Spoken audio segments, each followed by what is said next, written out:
What's up, guys? So I'm back again and working with the Atari 600 XL.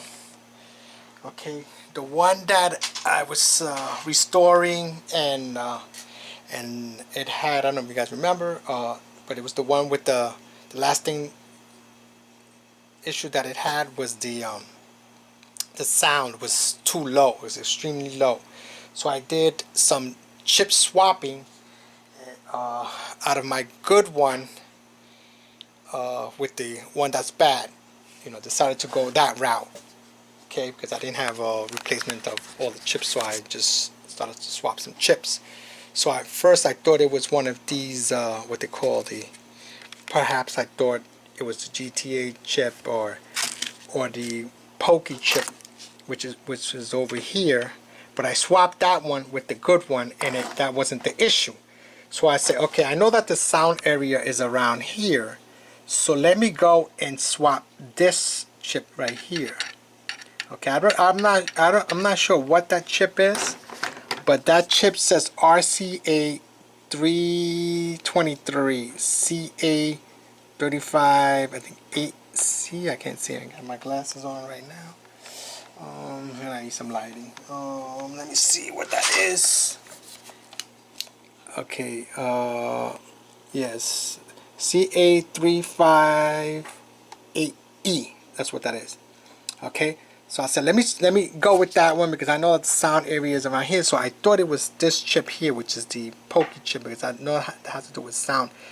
That wasn't the problem, and I tried that GTA chip just for the hell of it, and a Sally chip that I had.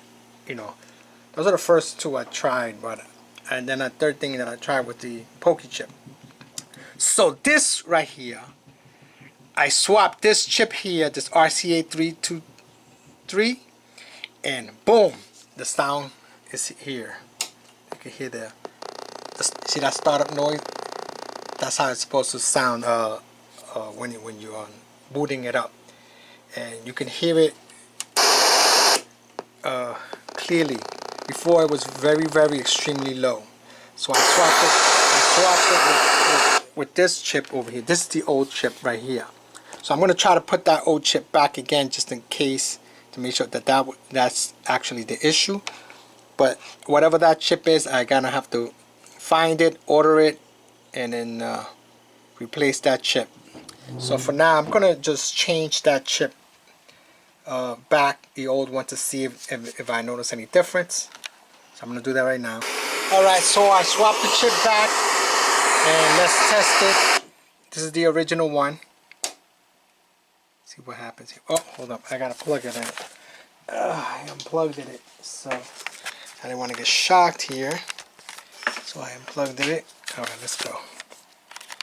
Let's do this. See? Can't hear the noise, the sound when I put it in. So it's that chip. Okay, so that was the issue with this board here, with the sound that was very, very low, and I gotta replace that chip. So I'm gonna have to look online and find this chip so I can order it and replace that chip. So that's pretty much it for this video, because now I'm gonna have to go online and try to find this chip and replace this chip. So don't forget to like, share, and subscribe, and I'll talk to you guys later on the next video. Peace out, and I'll be back again.